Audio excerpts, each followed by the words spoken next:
Good day, everyone. This is Pine Leaf Needles, and welcome to DDO Players News, where we take a look at the latest news in DDO and at the tabletop.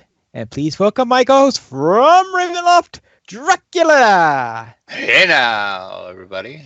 And how's everything going on over at Ravenloft? It is going rather well, actually. Ooh, you like the dark time of the year. Exactly. All right, let's first look at what's coming up in DDO. Stonelands is coming to DDO, and maybe a raid to an anniversary event? Yes, we got a lot of information, actually, from Standing Stone Games in the past week. This interview came out on Lotro Reporter, actually, and this came out before the producer's letter. So some of this we will cover in the producer's letter, but this was actually the first time a few of these things were actually publicly known. And then they talked about them in the producer's letter. But yeah, Chris over at Lotro and MMO Reporter did an interview with executive producer Soberlin and our community manager Cordovan. And we did learn a lot of things, actually. I said they were rather chatty. I was surprised at how much they actually talked to Chris. So good job, Chris, getting this interview, and good questions that you asked them. But Chris kind of said, so, what's coming up for DDO? And the executive producers of Berlin said that they are working on the anniversary event, which we knew. But then he dropped this little bomb, which at the time was not known. He said, oh yeah, and we're also going to visit the Stonelands in the summer with a content pack. And for those of you that are not up on your Forgotten Realms lore and you're saying, where the heck is the Stonelands and why does this matter? This matters because the Stonelands is directly north of the Stormhorn Mountains. And if you go a little further north than that, kind of a little northwest it would be from the Stonelands, is the Anarok Desert. So that means we are one step closer to the desert of Anarok. And another thing about the Stonelands is it is home to a lot of goblins. And they have said they want to bring goblins to DDO, so this is their perfect opportunity to bring them. Yeah, it'd be... So yeah, this was pretty exciting. It's just the fact that we're talking about more content other than the anniversary event and, of course, Ravenloft. So they are planning on content between those things, which is great. And he did say this would come out in the summer. So it's something that we can look forward to. We also learned several other things in the interview. And I do recommend everybody to go over, and I link this in the article up on DDO Players. You have to check out this interview. Runs about 40 minutes. The first half of it, they talk about, the Standing Stone Games transition in DDO. And then like the last maybe 23 or 24 minutes is just about Lotro. So if you don't care about that, just listen to the first half. But the whole interview was really good. But the other things that we learned in the interview, though, is, of course, we knew Ravenloft is coming. They want to try to get that out by Halloween, but with the amount of content and new systems they are adding, they're going to have to share resources, and that will depend on how well the Mordor expansion over at Lotro goes. If there's any delay to Mordor, it's going to delay Ravenloft. So everybody here wants Mordor to come out on time. Exactly. So Mordor, you better get here on time. So yeah, he did kind of say that a couple of times, that it all depends on how well Mordor goes, is if they can hit Halloween. But they really, really want to do Halloween for Ravenloft, which makes sense. I could just imagine. Yeah, I mean, that's the perfect time to drop it if you're going to drop it. So we'll see about that. And then they did say that Dragonborn will be coming. It might be a little later than the anniversary. They're trying to get it in and included for the anniversary, but it might be after, so they just give the heads up on that.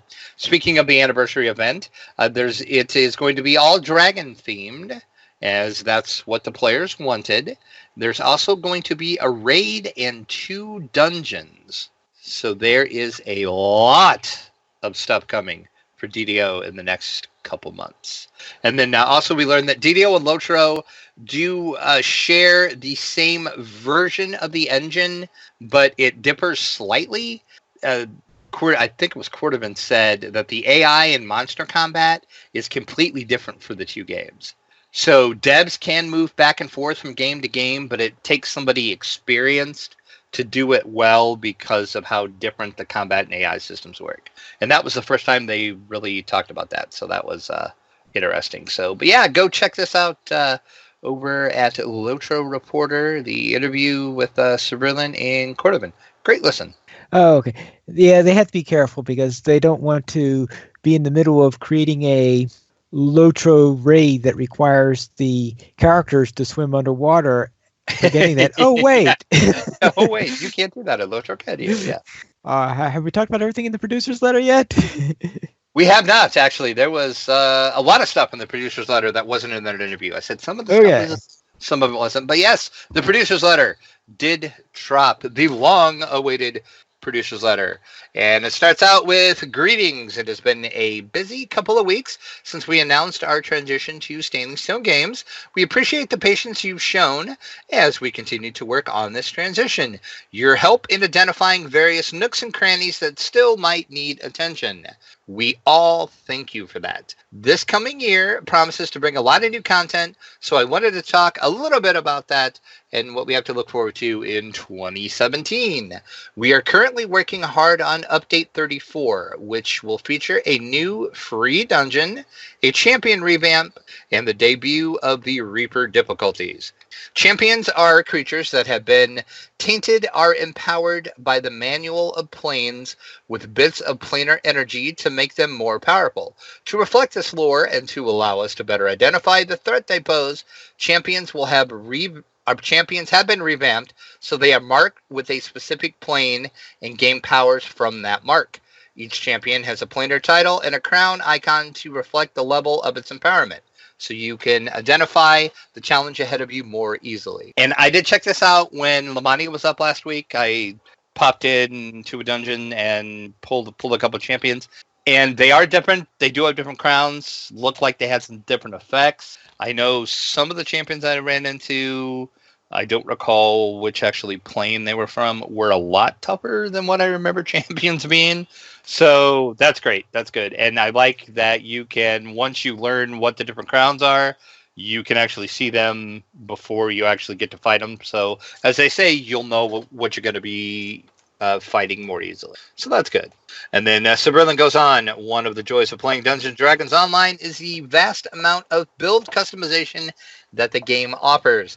And many of you have told us you want more challenge for your top builds as you refine your characters and gear them up. Reaper difficulty will offer new challenges for you. Some characters cheat death so often that even Reapers will take notice. In this mode of the dungeons you play are much more dangerous, and Reapers will roam the halls that might otherwise seem familiar. In the Reaper difficulty, denizens from the planes aligned with death are actively trying to kill you, and so is the Dungeon Master. This is not for the faint of heart. Reaper difficulty brings 10 skulls worth of difficulty, so you can find the challenge that is most fun for you. Right. I am not interested in this whatsoever. So, yeah, it's coming. People want it. I'm glad people want it. I don't find the game difficult. We all know that. I like the challenge that the game provides now, but I do understand there is people that min-max, people that have 20 or 30 or 40 lives that face roll through the content. So I hope Reaper does what they want it to do.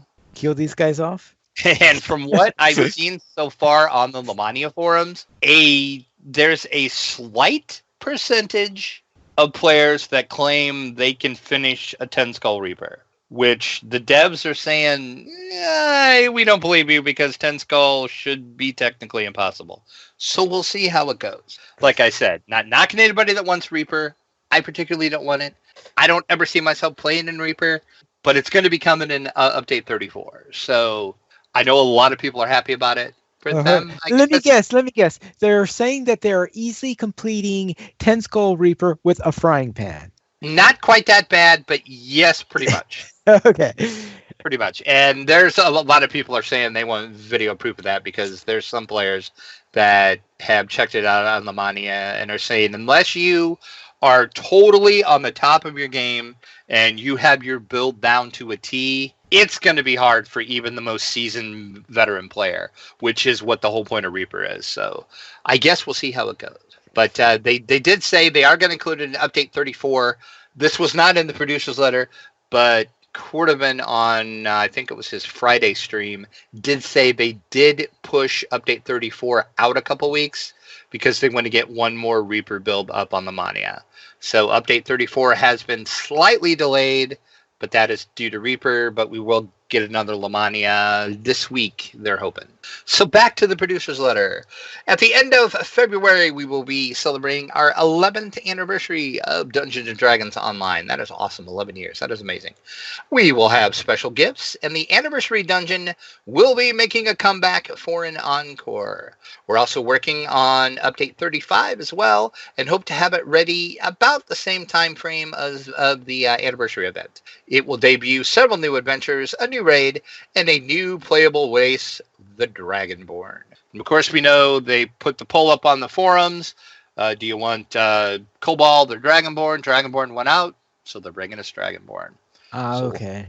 So we'll have the new Dragonborn race with Update 35 around the time of the anniversary event.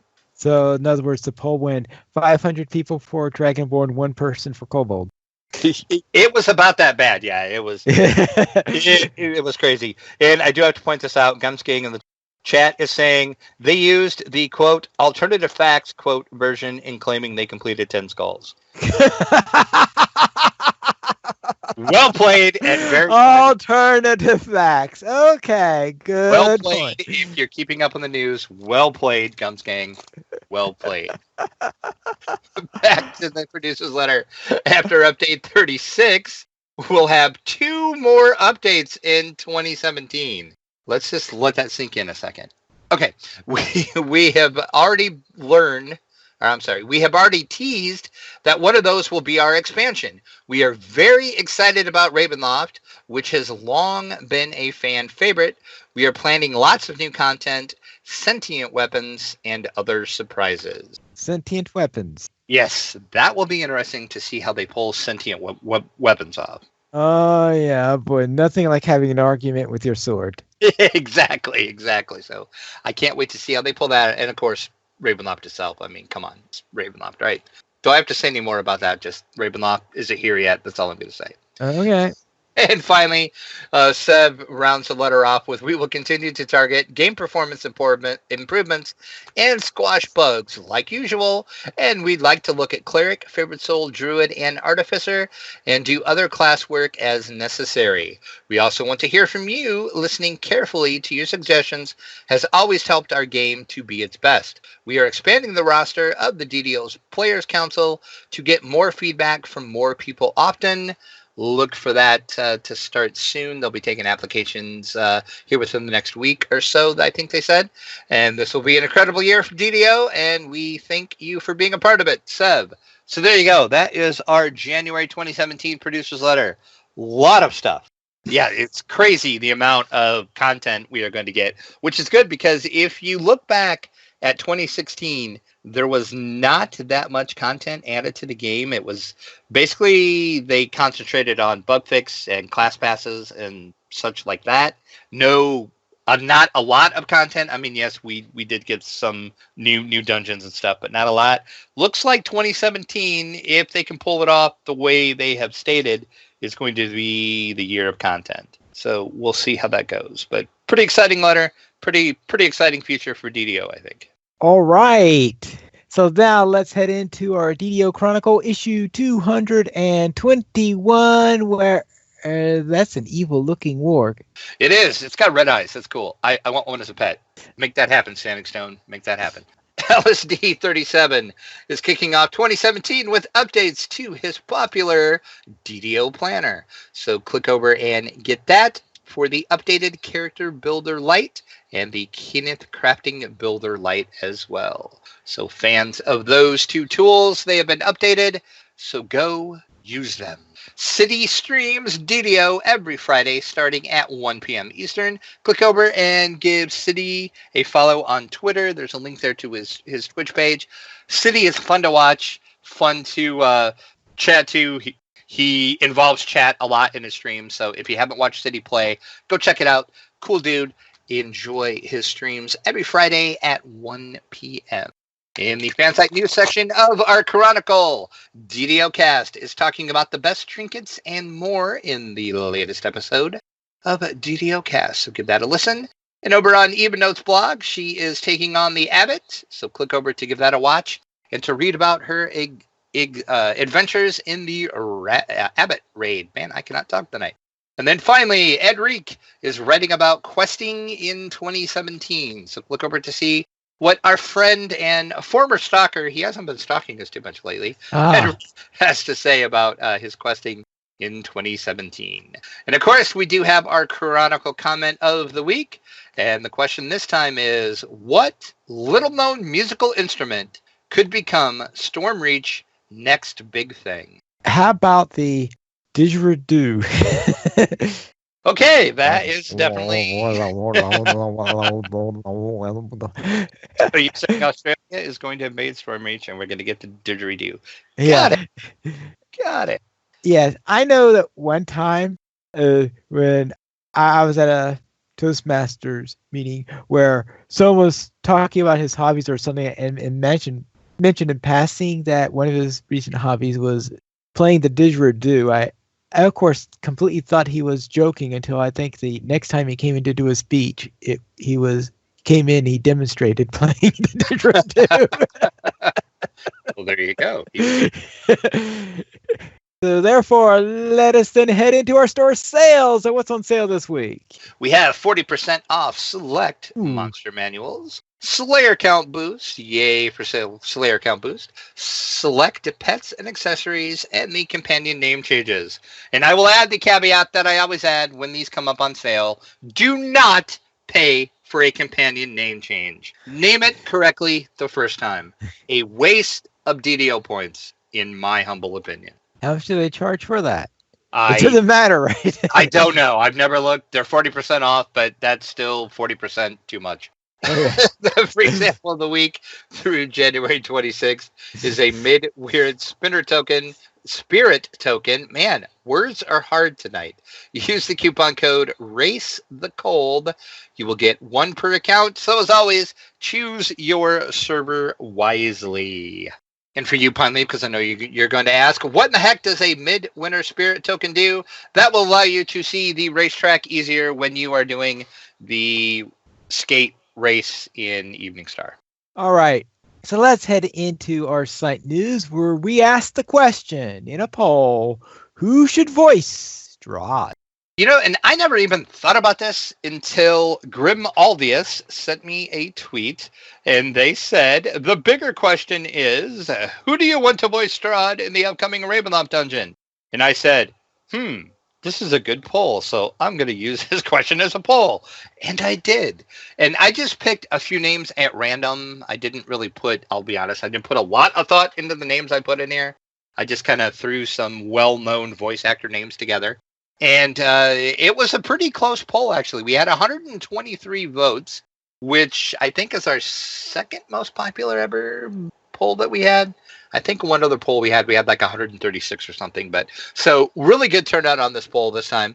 The number one vote was by 1%, I might add you. One vote was Travis Willingham with 37 votes. Matthew Mercer got 36 votes. And for a while, because I kind of was watching the results of this come in, it was pretty interesting. Like Matt Mercer would pull ahead, and then Travis Willingham would pull ahead, and then they were tied, and then Travis, and then so those two duked it out for the win. But Travis Willingham did pull it out towards the end of the week. Actually, Chris Perkins was a third place at 27 votes, 12 votes for other. Patrick Rolfus was at 5 votes. Will Wheaton at 5 votes, Nolan North at 1 vote, and poor Liam O'Brien and Troy Baker got no votes. We got quite a few comments for other this time, though. Well, that's because you said you didn't put much time into well, true. Just selecting them, yes. And there was a couple of these. I'm like, oh, yeah, I probably should include that one in the actual poll. That would have been a good answer. Yes, But, I noticed a couple of them. I saw that one person suggested James Earl Jones. yeah, DDO Central said one of the voice actors from Vampire the Masquerade Bloodlines. Right. Which, yeah, they did a really good job. All the vampires in there had good. So I agree with that. Kolar said Vin Diesel. Of course, you talk about D&D, you have to say Vin Diesel. That's pretty much obvious at this point anymore. And plus, I guess I could kind of see, and Livmo kind of brought this up in a comment too. Like, picture the voice he did as the Iron Giant for Strahd, and that I could kind of see working. Grim Rorty said Patrick Stewart. Jeff Make Hanna. it so. Yep. Jeff Hanna from Video Gamer said the aforementioned James Earl Jones. And I also put this poll up on the forums for people to, over on the forums to see it. And Lonan Birchmick, or however you pronounce that, said Tracy Hickman. Who better than the man who tried himself to voice him? And I can see that because Tracy Hickman does have a pretty cool voice. So that would work. Whitethorn said Sam Elliott. That one was kind of, really? But okay. Gnarlwood said Pierce Brosnan. I could kind of see that too. And Vish said Patrick Stewart or Jack Nicholson. I could see Jack Nicholson. That would actually work.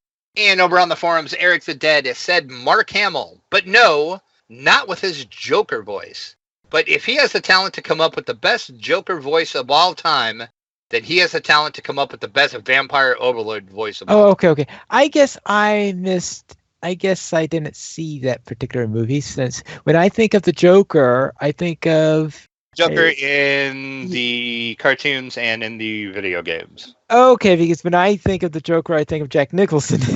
Right, which, yeah, I could see Jack Nicholson doing Strahd too, but yeah. But so there you go. That was an interesting poll, and I guess we'll see what they do. And as I put up on the article I did for the poll over on DDOplayers.com, we actually don't even know if Standing Stone Games is even going to use voice actors anymore, because technically they don't have to anymore. The only reason why they did before is because of the WB connection, and since they were part of WB, they had to use SAG actors, but now they don't have to do that. So I'm assuming they'll still use voice actors for stuff, but I guess only time will tell. What, you mean they were required to? Yes, as part of WB, they were required to use. Yeah, but they were using, because, for example, Cindy Robinson was used both before and after the buyout. Nope, just before. Just before? Nobody has been used after yet. Well, I won't. No, what it meant is before and after the buyout by Warner Brothers. Right. I know now that, no one obviously after the investment. But Cindy is still a SAG actor, and they had to use. But what I mean is that it means they were using them before Warner Brothers even bought them. Right, and I think that was a Turbine thing, and I don't know why Turbine had that rule, but. Turbine had the rule, not just Warner Brothers. Okay. Yes. Okay, well, I mean, you mean the other possibility, because if they don't use SAG actors, then they would have to be using people in-house. Right. Those are just about the only choices, because going out of house and using non-SAG actors is usually considered not nice. Right, exactly. So, I guess we'll see what happens. Okay.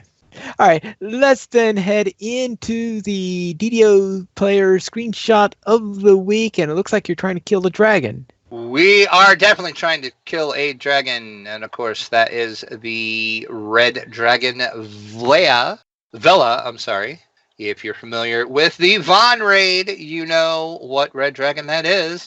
And I won't spoil it to tell you if we killed it or not, but that was a really fun fight, and that was a huge freaking dragon. Lots of fire that burns and hurts, and death, and cool dragon fights in the raid. So there you go. If you have a screenshot you want to see featured on the site, send it to podcast@ddoplayers.com, and we will feature it as our screenshot of the week. And we are getting close to number 60. The next screenshot will be 60. So I guess that's kind of a milestone. Okay, well, or at least a yard stone or furlong stone.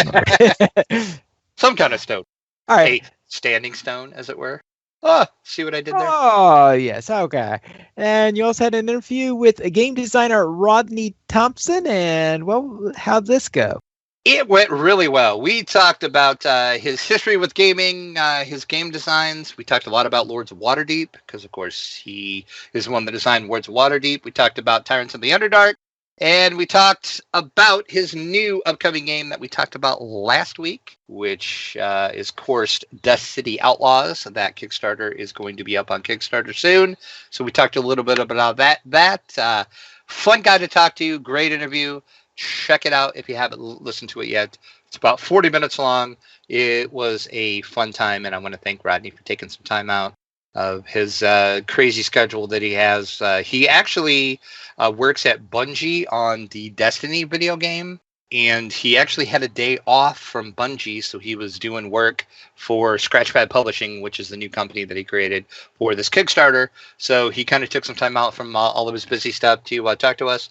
So I appreciate that a lot. Then let's head into our DDO player site problems. You were going to discuss this? Yes, I just wanted to make sure everybody knew about this, because DDOplayers.com has a problem. Oh, yeah. We can't figure out what the problem is. But what happens is when anybody, myself, or basically me, I'm about the only one that posts on there. But anyway, when I put a post up, it tweets the post out, and the post goes live. And normally what is supposed to happen, if you go to DDOplayers.com, you will see the latest post listed there. Well, for some reason, posts are not showing up there. They're being delayed for up to 24 hours. Sometimes it's 2 hours. Sometimes it's 6 hours. One post actually was about 27 and a half hours before it showed up. So if you're not following us on Twitter, you are not seeing the latest posts that go up on DDOplayers.com. Because for some odd reason, when it posts and publishes the post, the tweet goes out, so you get the link there and you can get to the article. You just can't get to it on the homepage because it's not listed as an article. It's really bizarre, really weird. Can't figure out what's going on. There's no solve to it right now. So I'm working on trying to figure out what's going on with it. So if you want to make sure you're seeing our latest post, follow us on Twitter and you'll see them there. Yeah, one big annoyance I noticed related to this was we're having the same trouble, and of course, on Locha Players News, on Locha Players, and over there I had posted an article last week. It goes up. Okay, it did go up, and then a little bit later, I was checking out the article, and I noticed that the picture that I put in as my featured image was no longer there. Yep. It was there when I prepared the post, but now it completely disappeared. And since this was to a poetry series that has been using the same image for the last 2 years, and now all of them are now showing no featured image. Oh, good grief. Yeah, so all kind of weird things are happening right now on both of the Locha Players and DDO Players site. So it's definitely on the back end somewhere, but our web host can't seem to figure out what's going on, and I've been looking at it and trying to figure out what's going on, so I don't know. So hopefully we'll get that solved. And also, another thing to tell you, too, if you leave a reply on a post, I have to either Monty has to approve that reply. After we do that, they're not showing up for X amount of hours either. So if you don't see your reply right away, that's why. It'll be there eventually. Check back tomorrow, and it'll probably be there. I don't know. It's very, very frustrating at this point. But short of just like nuking the whole site and starting completely over, I'm not sure what to do. So fun. Just a heads up, if you want to make sure you're getting our latest post, follow us on Twitter and our Facebook page as well. You'll see them there too. But Twitter's the way to go, at DDO Players. Let's see what's coming in from the dungeon. And we have Wizards, their 2017 convention schedule. And this means that they're going to go to all the big conventions, right? Other than Gen Con. Gen Con 50, the convention Wizards created, they are not going to be there. I give Wizards credit. They did say that it was last year, that they are looking to move away from Gen Con and concentrate on other conventions. Hey, they weren't lying. They're not even going to be at Gen Con 50, which is insane to me. But you're bold for not being there, Wizards. That's all I'm saying. But okay. So where else can you see them? January 27th to the 29th, they'll be at PAX South. February 1st through the 5th, they'll be at Winter Fantasy. PAX East is March 10th through the 12th. GaryCon is March 23rd through the 26th. Origins, June 14th through the 18th. PAX West is September 1st through the 4th. They'll be at HasCon, which is the very first Hasbro convention. We talked about that a couple months ago. That is happening September 9th through the 10th. And finally, they're going to round out the year at Gamehole Con, November 2nd through the 5th. I'm going to make a prediction here. Okay. They will not be at HasCon 50. I would say you're probably a smart man for making that prediction, but we'll see. So yeah, so if you were going to Gen Con 50 hoping to see Wizards, sorry about that. Come see me though, I'll be there. All right, but I know what everybody wants to know about Gen Con 50. At least what I want to know about it, but yeah. Yes, and that is, what will be the official beer for Gen Con 50? We don't know the name yet, but we do know that Sun King Brewery, once again, is going to create the official Gen Con 50 beer. And it better be good because it's the 50th Gen Con, so they have to make it good. So yes, Sun King did say they're going to brew a Belgian-style golden ale, which sounds delicious, in both cans and drafts for the convention, and it'll be available in the beer tent and also at bars, restaurant, and packaged liquor providers in the Indianapolis metro area during the week of Gen Con. And Sun King Brewery, David Colt, the head brewer and co-founder, says, while pondering Gen Con 50, thoughts of a Belgian golden ale came to mind. A golden anniversary should be celebrated with a beer golden in color, complex fruity Easters, and moderate spiciness. A first for Sun King Brewery to make in celebration of our partnership with Gen Con. So I, for one, cannot wait to partake in this wonderful sounding golden delicious beer that will be at Gen Con. Golden, yes, please. Hey, when you said golden delicious, I said, what? It's going to be an apple beer? It might be. It's going to have some fruity undertones, so it might be. All right, let's see what's coming on the tabletop. And Tortuga 1667, a pirate game, is now on Kickstarter. So it is time to board them and take over the ship. And and I put this on the article I put up on DDOplayers.com. I've seen some amazing looking games that come out of Kickstarter, but this game just looks amazing. This is part of a series. This is the second game actually by a brand new company called Facade Games. And this, of course, is going to be a pirate themed game. But the thing they're doing with other games is the box that the game comes in is actually a book. A book. You can see the picture over on DDOplayers.com, and if you're watching the YouTube version, it'll be on the screen right now as I speak about it. It looks like an old-time book, and it looks just amazing. But the year, of course, is 1667, and you are a pirate sailing the waters of the Caribbean. A Spanish galleon floats nearby, and you talk to your crewmates into working together to steal all of its treasures. What you haven't told your fellow pirates is that you have no intentions on sharing the treasure once you have it. Good grief.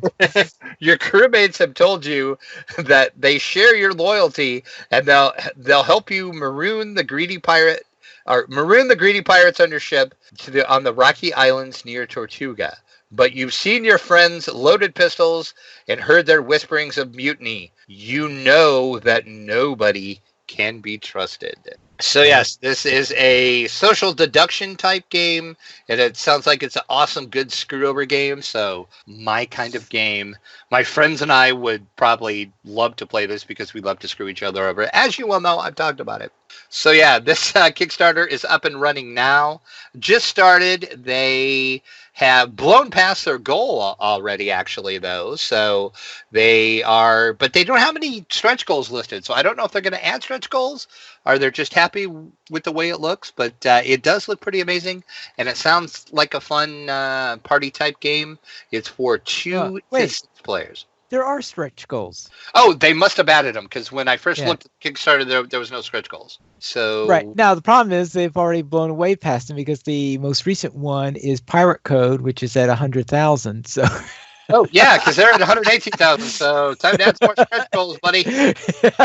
Yeah, they said new stretch goals coming soon. So yeah, but as I said, goal already made, so the game will be kickstarted in, what do they got, 24 days as we record this. 24 days in order to screw over your friends pirate style in 24 days. Pirates, and apparently they are using actual pirates. And Brack Barefeet in our chat says, thanks for making me kickstart this game. You're welcome. That's what we do best here at DDO Players. We love to spend your money. Thank you, and you're welcome. All right. After Tortuga, let's see what else we have. We have Delve, a dungeon building adventure, is now also on Kickstarter. And are they doing as well as Tortuga? So let's see if we can have people spend more money. Here we go. This is why you want to buy this game. I'll tell you right now. In Delve, players are going to guide their band of adventurers through the dungeons of Skull Cavern. Each turn, you will place a dungeon tile, and a delver, you will explore the dangers below and search for the wonderful loot. When a room or a corridor is completed, delvers must fight for their share of gold and treasure if other delvers are in the same tile as them. If you're all alone, you're going to have to overcome the dangers of the dungeon. Who knows what kind of monster will show up, but if you defeat that, you will get your loot. This is from the co-creator of the classic tabletop game Arkham Horror. So if you're a fan of Arkham Horror, you can imagine how the gameplay is going to be for this, because he is pretty much combining Arkham Horror and Carcassonne into one strange mix. And out of that, you're going to get Delve, the dungeon adventure Kickstarter game. Oh, does that mean it's going to take as long to play as Arkham Horror? One can always hope not. Yes. Arkham Horror is a great game, but my God, it takes forever to play that game. Well, yeah, I guess I was thinking about that actually, because since Arkham Horror came, I believe, in 1987, and about right, yeah. Right, by Chaosium as a spinoff of Call of Cthulhu, and let's face it, role players were used to long playing sessions. True. So I have a feeling that's the reason why Arkham Horror wound up with such a long playing time. It's like, okay, you wanted to go as long as a game of Call of Cthulhu, right? Right. I can see your logic there, yes. Now, of course, that doesn't hold too well in 2017, Right. But... Very true. But yes, Delve is doing really well, because they, too, have blown past their initial goal of 30,000. Currently, as of this recording, they're at 46,517. 22 days to go. So hop in on this Kickstarter as well. This sounds like a pretty fun game, actually. Well, and they do have stretch goals, and they are knocking them down left and right as well, too. Yeah, it looked like a game that is... I don't think I was in the mood for another big table game. Yeah, this definitely sounds like you could definitely need some space, because just from the pictures of it, it looks like your dungeon could get fairly well. I guess it depends how many tiles you lay down, but right. Sounds like fun gameplay, interesting gameplay, and I mean, come on, who doesn't love a good dungeon crawl and loot, right? So that's what Delve is all about: dungeon crawling and loot, the two greatest things in life. Well then, let's head into our week in gaming. And Drac, what were you up to? Well, I did not a lot. I played some. I had another busy week out of games, so did get some gaming in though. DDO wise, my level 8 druid, soon to be my wolflock. I'm almost to level 9, so pretty soon I'm going to start on the warlock, so it'll be a druid no more, technically. I finished up Dalera's Tomb. Of course, I did the Missing Party, free Dalera, then returned to Dalera's Tomb and Thrall of the Necromancer. I did get my Voice of the Master, so yay! And that was actually, besides the experience, that was the only reason why I ran Delaras, is to get the Voice of the Master, because more XP is great. Love the Voice of the Master. And that is all I did. I'm not quite sure what I'm going to do next. I'm trying to figure out where I'm going to go, because I'm saving a lot of the stuff to do for when I'm actually doing my Warlock part of it. So I have to figure out a quest. I think I need maybe half a bar more, a little less than a half a bar for my to hit level 9. So I guess we'll see where I go from here. But my level used to be 15 rogue, is now 16. That's the one I'm running with my friend who is running a wizard. We were in Giant Hold and we did Madstone Crater. We did that on hard. And I have to say, I've never seen this happen before, but I'm kind of glad it did. We got a little, shall I say, over adventurous when we put it on hard. And we didn't have any problems with the first giant. Because, in Madstone, you have to kill the skeleton that's controlling the giant, and then he runs and he does this little ritual that, charges the crystal up, and you have to protect him while he's doing that. So the first one we didn't have any problems with. Of course, that's the easy one because there's only one way up to him, so that's easy. Right. Second one, we had a little bit of problems, but it was not bad. That's the one, of course, where there's couple ways to him.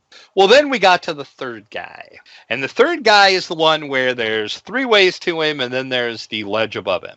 Right. And we ran into problems with that because he kept having to start over because he kept getting too much damage. And I was about ready to tell my friend, I'm like, okay, yeah, we have to quit this and come in on normal, because on normal he can take a little more damage before he resets. And we just couldn't keep up. Well, I'm trying to think how I want to word this. Something happened that wasn't working as intended. Oops. We managed to successfully complete Madstone because of this happened. What happened is one of the enemy casters came in and he got feared somehow, which I didn't even know was possible. But of course, when he got feared, he ran away. Well, he happened to run backwards. And when he ran backwards, he ran over towards the one entrance that is under the cliff. Therefore, people on top of the cliff could not attack him. And he did not move from there, but yet he was still doing his ritual on the stone. So therefore, that made it a lot easier for us because we didn't have to worry so much about the guys up at the top because they couldn't hit him. We just had to worry about the guys at the bottom. Totally not our fault that it happened. Totally not your fault. Yeah, I did not even know that could happen. No. Yeah, exactly. I just kept telling my friend, I'm like, yeah, this is really not working as intended, but hey, it works for me. A cheap win is still a win. And Gumsking in the chat is saying, hey, it was just a smart giant taking shelter. So yes, that's all it was. So yeah, it's just because if he would have ran the other way, he would have been wide open. But just the area he ran into, and for some reason he didn't move from there. So I was like, okay, it works for me. So yeah, so we managed to do that, and I can really say that is the first time I've ever seen that happen. So yeah, so that was fun. So we managed to do that. And then that's all we did on there. And I think what we're going to do next is we're going to do the Gnomework quest. And then I think we're going to head over to Evening Star and start doing those quests because he's never been over to Evening Star. So that should be fun. And then in my static group that I have with Mythery, Subajade, Rentapone, and Cad, we reached level 13. And we had a special guest with us in our play this week. We had Lessa come and join us again. Sometimes she kind of joined us. But the reason why she joined us is we were doing the last 2 Vault of Nights. So we did Von 5, which is the Vault of Night, of course, also known as the Dragon Pre-Raid. And then we did the Planet of Night, Von 6, which is the Dragon Raid. Henceforth, why we have the Dragon Screenshot of the Week, because I had to take a picture of that dragon. But yes, we completely successfully took the dragon down. That was an interesting fight. That is the first time I've done that raid. I enjoyed it a lot. I hope to be able to do that raid again because it was a lot of fun. And you get some good loot out of there. Of course, I didn't get it because, stupid RNG and all that. But yeah. Right. And then after we got done with the Dragon Raid, we remembered, hey, we still have to finish off Delaras because we need our voices of the Master. So we went in and we ran Thrall of the Necromancer on Elite to get our voice of the Masters, and we did that. So we're happy now, and I'm not sure what we're going to do next. We haven't decided yet, but we're all either level 13 or level 14, though. Some of us hit 14, some of us hit 13. So we're, of course, trying to stay all the same levels since we're a static group. So it'll be interesting to see what we do next. But we're going to play again in 2 weeks. So our adventures will continue. And, of course, I did play a little with you on Wednesday, as we always do. I'll let you talk about that. Only other thing, gaming-wise, I did play some tabletop games. Played a couple new games for review. So look for those coming up on DDOplayers.com soonish, TM. The first one I played was Element. This is the new upcoming game from Ruther Dashing Games. If you remember, we talked about it. It's been a couple weeks since we talked about it, but got the review copy of that in. So I played that one time. We'll probably play it again for review, but it's a really fun, interesting strategy game involving, of course, the 4 elements. Henceforth, the name Element works out that way, doesn't it? So, amazing. Look for that review coming soon. And then I played a game, Theomancy. This is from Peterson Games.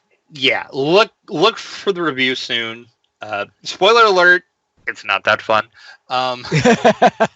We'll see how delicately I handle this review, but yeah, I did not like this game at all. At all.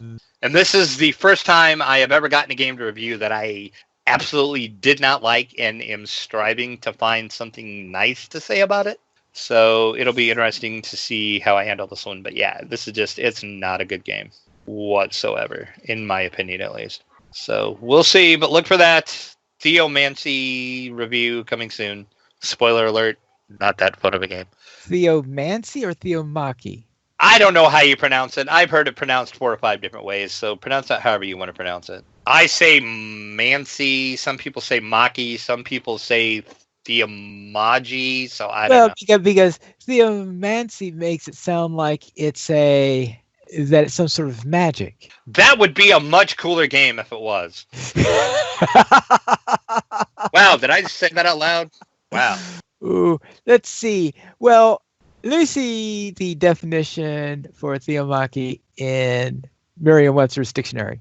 The opposition to God or the gods or the divine will, or a battle or strife amongst the gods. Well, that makes perfect sense then, because that is the basically point of the game is the gods are fighting, and you get to pick a side, and then you have one goal, and that is to annihilate your foes' believers, and seize the absolute power for your god, and you're facing off. But where the game fails is, well, wait for the review. Wait for the review. It's not a fun game. It's not okay. Good. The artwork is amazing. So there, I did find something positive about it. Okay. Talk about the one. Oh boy, I'm looking at their page right now. Yeah, that is nice looking artwork. Yeah, it's really good artwork, but game mechanics and gameplay wise, not so good. So yeah. So we'll see how I'm going to handle that review, but look for that soon. That'll be interesting to see how I delicately handle that one, and try not to totally piss the publisher off. But I did tell them up front. I'm going to be totally honest about all my reviews. So if I like it, I like it. If I don't, I don't. I'm not going to sugarcoat it. So, but most publishers appreciate that. So I just hope Peterson Games will as well. We'll see how that works out for us. All right. So what were you up to, Piley? All right, I'll begin with what I did with you, where we finished off the Harbinger of Madness in the flesh. And for the record, I did not get the quiver. You did not get the quiver, yes. The bow, just saying. I know. I remember that quiver because I think that's the one where I got the quiver and I was an artificer and it was pretty much completely useless for me. So yeah, the first time we did that on our characters that we were playing together, yeah, on your arty, you did pull that quiver. And I remember saying, really? Seriously? You just pulled that quiver? Okay. I didn't know how much people loved that quiver. Then we went into the harbor and ran the Lords of Dust and the Servants of the Overlord. So then, on my monk, past artificer, I was at level 5, so I went into House Beneath where I ran the 4 dungeons that are in there, and I ran them in sequence. In other words, I went into the first one and then went directly into the next one because you don't have to, because they have the link to the next one. It's so handy that they do that. Right, so I went through. So it's a good thing that I went into the right one, because if you go into the wrong one, you're not going to be able to do them in all in order. But I did that all bing, bing, bing, bing, bing, bing, one from the other. So that was good. Then I went into Chanticleer and ran the entirety of the Chanticleer thing in a single session. I think that may be the first time I ever ran that in one session. Wow, I can't think if I've ever ran that in one big long session. Yeah, so I went through all that stuff, and then at the end of the chain, one of the rewards that was offered to me was the Shadow Star. Well, gee, let me guess what you picked. Oh, yeah. I mean, I looked at that thing and said, really? I get to choose this? Well, see, I'm a monk. What should I pick? Maybe this longsword? No, maybe I'll get the star. Yeah, the star looks good. Yeah, it's this star that never runs out. Yeah, exactly. Especially since I was using regular stars at the time. Oh, nice. Yeah, so therefore I went from regular, bought from a merchant stars to to this one that looks like it's going to be my good star for a while. That's right, I just reached level 6. So therefore there were the stars that I had sent over from my artificer that required level 6, but I think the Shadow Star is still better than that one. I think the one I got from the artificer is a +1 is better, but I think the other abilities of the Shadow Star just are probably going to overdo that. So I'll double check on that. Then I went to House K, ran the Chamber of Insanity, the Lair of Summoning, and in the Lair of Summoning where you have this chest room where these bars are supposed to fall down and you get trapped inside and you're supposed to fight the monsters in there? Yep.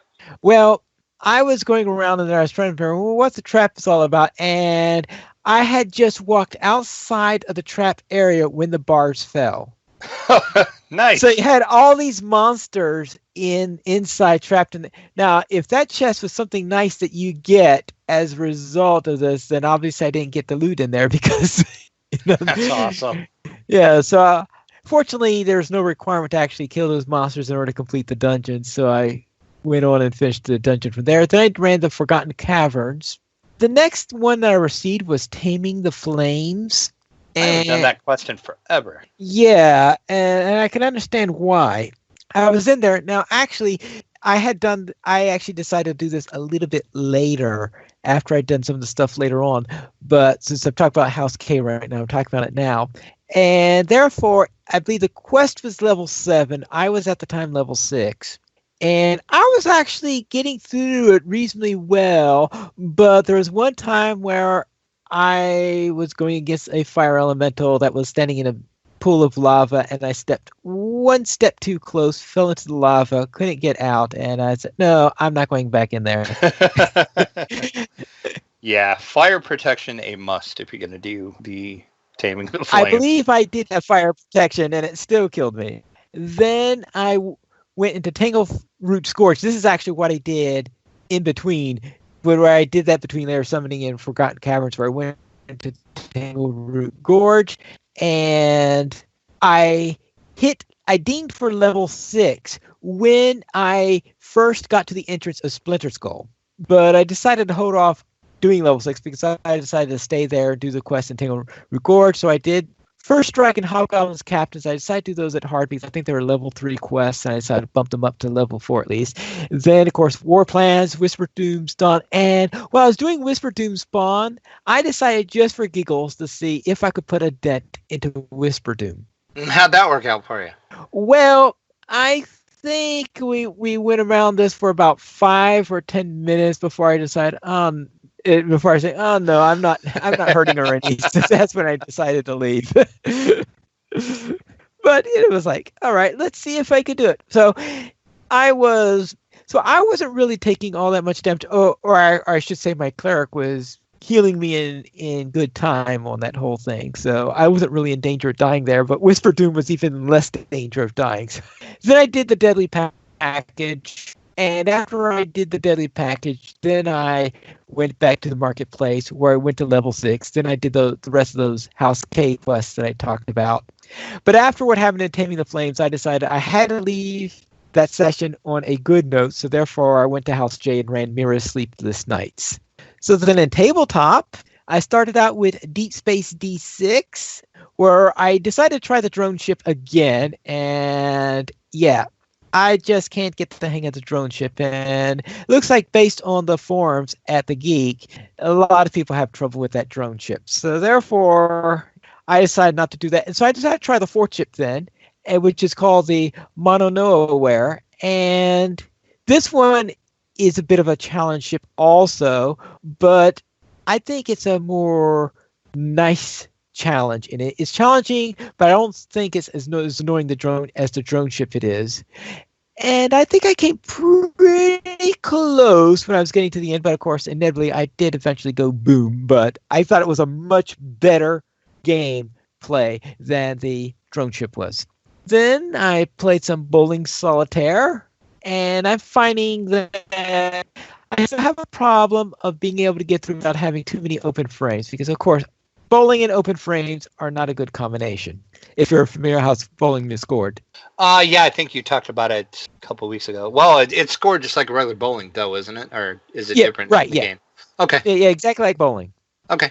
All right.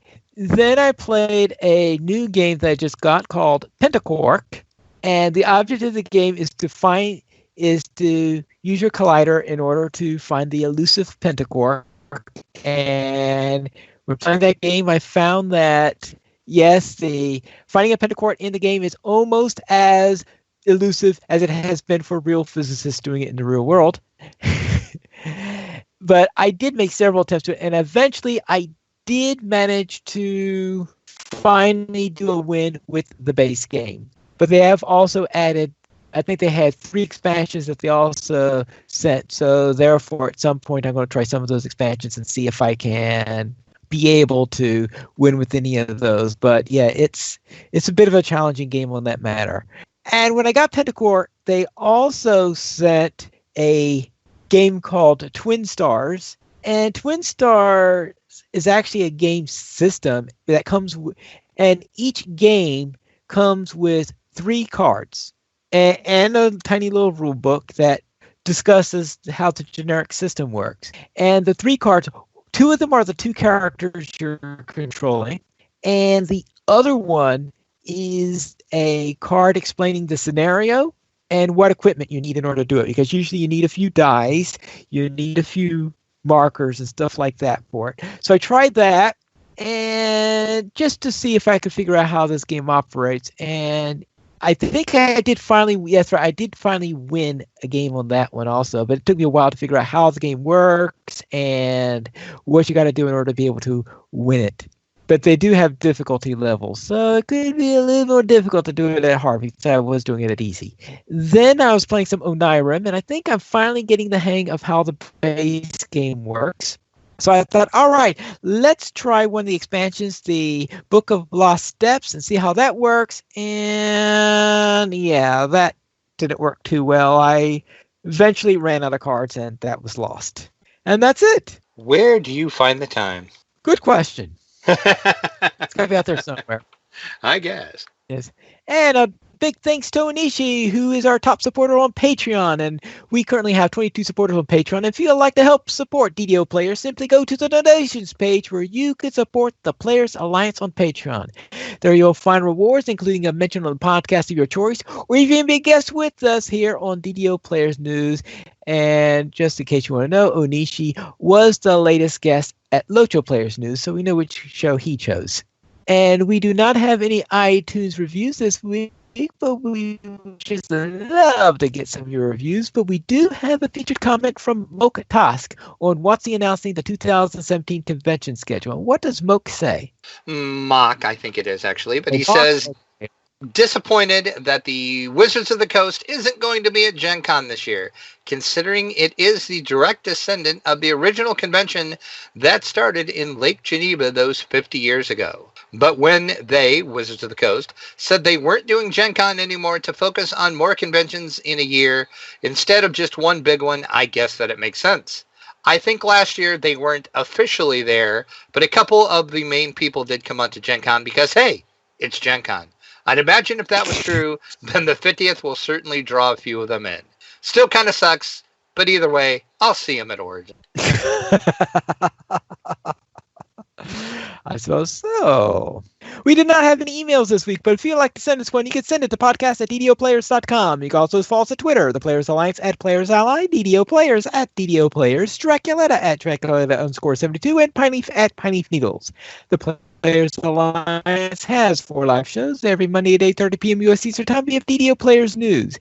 Every Thursday at 9 p.m. U.S. Eastern Time, we have XP Quest. Every Saturday at 8:30 p.m. U.S. Eastern Time, we have Locho Players News. And on the last Friday of each month at 8:30 p.m. U.S. Eastern Time, we have Locho Academy After School. You can join us for our live shows at ddoplayers.com/live. That is all for this week. This is Pineleaf Needles reminding you to quest responsibly.